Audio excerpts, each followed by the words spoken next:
پاکستان حقیقت میں ایک فیلڈ سٹیٹ ہے آئیڈیولوجیکلی. پاکستان کا خواب دیکھا تھا کس نے؟ اقبال نے. اور کیا تھا اس کے سامنے؟ اس نے ایک تو سن 30 کے اپنے خطبے میں پیشن گوئی کی تھی، ہندوستان کے شمال مغرب میں ایک آزاد مسلمان ریاست قائم ہوگی. ابھی مشرقی پاکستان کا تصور اقبال کے ذہن میں بھی نہیں تھا. An independent Muslim state in the northwest of India. اور کہا تھا ڈیسٹنی ہے، یہ ہو کر رہے گا. اور نمبر 2 بات کیا کہی تھی؟ اگر ایسا ہو گیا تو ہمیں ایک موقع مل جائے گا کہ اسلام کے چہرے پر جو بدنما داغ اور دھبے دور ملوکیت میں آ گئے، ظاہر بات ہے خلافت راشدہ تو 30 برس تھی کل، پھر تو بنو امیہ کا دور ہے 90 برس، پھر بنو عباس ہے 500 برس، پھر تو شہنشاہ ہے.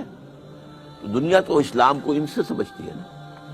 لہذا اسلام کے چہرے پر جو بدنما داغ اور دھبے آ گئے ہیں عرب امپیریلزم کے دور میں، انہیں ہم ہٹائیں اور صحیح اسلام کا ایک نقشہ دنیا کے سامنے پیش کریں. That was the idea which was floated by Allama Iqbal in his presidential address of 30th of December 1930. یہ تھا اصل میں. اور چونکہ قائد اعظم اس وقت میں وہ قائد اعظم تھے بھی نہیں، مسٹر جناح تھے. وہ ہندوستان کے حالات سے انتہائی مایوس ہو کر سیاست سے کنارہ کش ہو کر جا کر ہندوستان میں کوٹھی خرید کر اور لیگل پریکٹس اپنی شروع کر چکے تھے. ورنہ انہوں نے انتہائی کوشش کی تھی کہ ہندو کسی طریقے سے کسی ایسے فارمولے پر ایگری کر جائیں جس سے مسلمانوں کو تحفظ مل سکے آزادی کے بعد، ان کا تشخص برقرار رہے، ان کے سیاسی، معاشرتی، دینی، لسانی حقوق جو ہیں وہ قائم رہے. لیکن یہ کہ ہوا کیا؟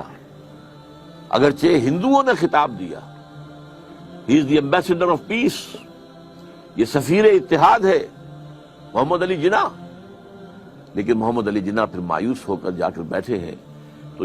تو ایس ایم اکرام صاحب کا نام آپ نے سنا ہوگا، آب کوثر، موج کوثر، روض کوثر، 3 کتابیں ان کی بہت مشہور ہیں. وہ اس وقت پڑھ رہے تھے آکسفورڈ میں. یہ 1930 کا واقعہ میں آپ کو بتا رہا ہوں. وہ آئے ملنے کے لیے. محمد علی جناح صاحب سے انہوں نے کہا، جناح صاحب آپ کیوں ہندوستان چھوڑ آئے؟ مسلمانوں کو آپ کی قیادت کی ضرورت ہے. تو جناح صاحب نے جواب دیا، ہندوز آر انکوریجیبل، ہندو تو ناقابل اصلاح ہے. اور مسلمانوں کا حال یہ ہے کہ ان کا لیڈر جو ہے صبح جو بات مجھ سے کرتا ہے شام تک گورنر کو یا ڈپٹی کمشنر کو بتا دیتا. اب میں کیا کروں؟ ایسی قوم کی رہنمائی کیسے کروں؟ لیکن علامہ اقبال نے ایک انجیکشن لگایا تھا 1930 کے اپنے خطبے میں، دوسرا انجیکشن 1932 میں جا کر لندن میں لگایا ہے. تیسری گول میز کانفرنس میں شرکت کے لیے علامہ اقبال گئے. محمد علی جناح اس میں شریک نہیں تھے کہ وہ سیاست چھوڑ چکے تھے، لیکن ملاقاتیں ہوئی ہیں اور ملاقاتوں میں یہی آئیڈیل ان کے سامنے رکھا. اور اس کے بعد جو واپس آئے ہیں محمد علی جناح، اور پھر انہوں نے 10 سال 1937 سے لے کر 1947 تک جو اسلام کا راگ الاپا ہے، ہماری تہذیب، ہمارا تمدن، ہمارے قوانین، ہماری معاشرت، ہماری معیشت، ہمارے اصول، ہمارا دستور. کیا پوچھتے ہو مجھ سے دستور کیا ہوگا پاکستان کا؟ پاکستان کا دستور تو 1400 برس پہلے سے طے ہے. یہ جو راگ الاپا ہے، بلکہ میں نے ایک دفعہ استعمال کیا تھا لفظ کہ قوالی گائی ہے اسلام کی. اس پر ہم ایک کتاب مرتب کر کے انشاءاللہ جلدی شائع ہو جائے گی. لیکن لوگ بھول گئے. وہ ایک تقریر جو ہے 11 اگست 1947 کی اس کو تو ایک جملے کو لیے پھرتے ہیں، لیکن یہ کہ پورے 10 برس بلکہ پاکستان بننے کے بعد بھی 1.5 برس جو اور مزید انہیں ملا ہے، جتنی تقریر انہوں نے کی ہے اسلام کا نظام، یہاں ہم نے اسلام کا قائم کرنا، یہ تھا رول جس کے لیے پاکستان بنا تھا. We have utterly failed. ظاہر بات ہے پاکستان کی بنیاد نسل پر نہیں ہے، رنگ پر نہیں ہے، زبان پر نہیں ہے. نیشنلزم دنیا میں ان 3 چیزوں کی بنیاد پر ہوتا ہے. یہ تو اس مسلم نیشن ہوڈ، ہم جو ہیں ہم وطن کی بنیاد پر قوم نہیں ہیں، نسل کی بنیاد پر قوم نہیں ہیں، ہم زبان کی بنیاد پر قوم نہیں ہیں، بلکہ ہماری قومیت جو ہے وہ ہمارے دین، ہمارے مذہب کی بنیاد پر ہے. یہی تھا نا جو راگ الاپا تھا. یہ ہے جو رول پاکستان کے لیے تھا، لیکن ہم اس رول کو ختم کر چکے ہیں، بلکہ اس رول کو رول بیک کر چکے ہیں، وہ ختم ہو چکا. اس لیے اگرچہ ابھی اللہ تعالیٰ کی طرف سے بھی کوئی معجزہ رونما ہو سکتا ہے، کبھی بھولی ہوئی منزل بھی یاد آتی ہے انسان کو، شاید کہ کوئی معجزہ ہو جائے، شاید کہ ان جماعتوں کو جو انتخابی الیکشن کے اندر، سیاست کے اندر اس کی دلدل میں پھنس کر رہ گئی ہیں، شاید کہ ہوش آ جائے کہ یہ طریقہ نہیں ہے اسلام کے لیے کام کرنے کا، شاید کہ وہ اس کے لیے ایک عوامی انقلابی تحریک اٹھانے کے لیے تیار ہو جائے، شاید کہہ رہا ہوں، شاید ہو جائے۔ اللہ تعالیٰ کر سکتا ہے، اللہ تعالیٰ دلوں کو بدل سکتا ہے، اللہ تعالیٰ جو ہے لوگوں کے رخ کو تبدیل کر سکتا ہے۔ What is the significance of the ideology of Pakistan?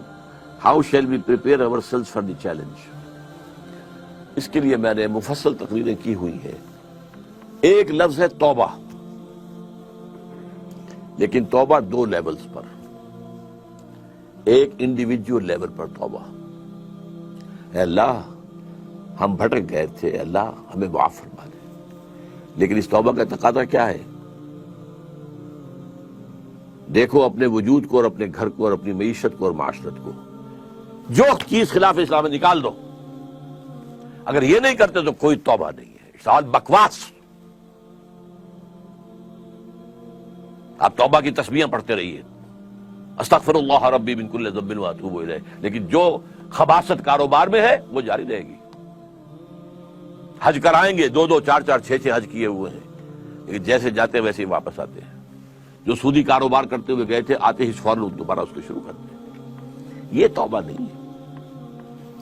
توبہ یہ ہے کہ اپنی ذات، اپنے گھر پہ تو آگے اختیار ہے نا، اگر نہیں تو ڈوب مرو۔ اگر اپنے گھر پر بھی اجی عورتیں نہیں مانتی ہیں، تم مر جاؤ۔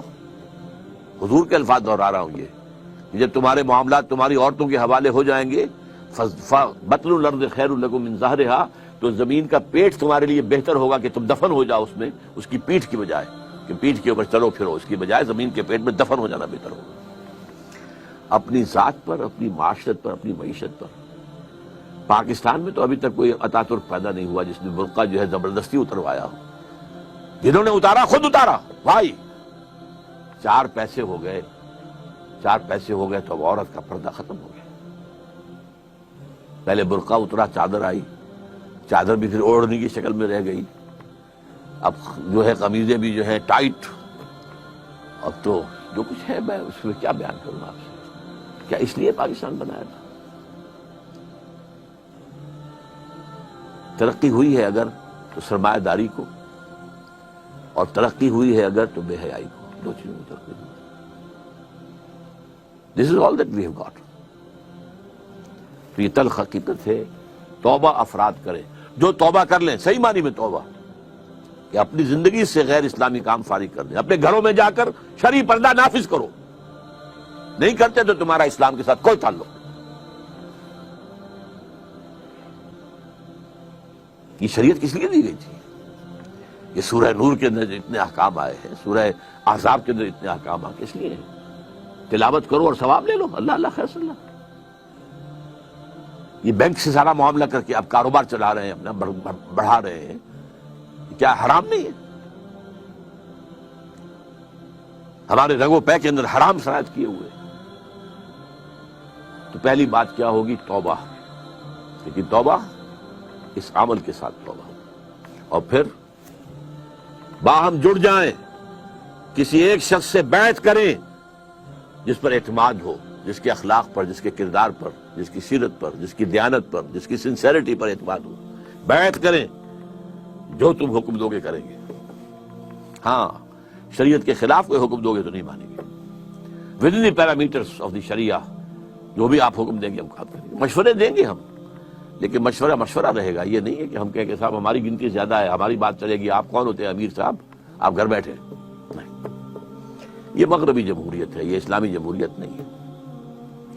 یہ تو ہے عوام کے کرنے کا کام کہ ایک انقلابی جد و جہد کے لیے انقلابی جماعت بنائے۔ ہم نے اللہ کے فضل سے بنائی ہے، نیو رکھتی ہے، بنیادیں ہیں، اب کچھ تھوڑی تھوڑی تعمیر بھی اوپر ہو رہی ہے۔ لیکن یہ کہ اب آپ کے سامنے یہ بات پہلی مرتبہ رکھ رہا ہوں، تو آپ اگر چاہیں تو تنظیم اسلامی کے بارے میں لٹریچر جو ہے وہ حاصل کیجئے، پڑھیے، اس کے لوگوں کے ساتھ ملیے، اس کے قریب جائیے، ان کے قائدین کے قریب جائیے، دیکھیے کہ سنسیریٹی کی خوشبو آتی ہے کہ نہیں آتی۔ اور دوسری توبہ حکومت کی سطح پر، وہ توبہ کیا؟ پاکستان کا دستور منافقت کا پلندہ ہے، اس میں سے منافقت نکال کر باہر کر دیں۔ دین کی بات پھیلانا صدقہ جاریہ ہے، ثواب کی نیت سے ویڈیو کو شیئر ضرور کیجیے۔ جزاک اللہ۔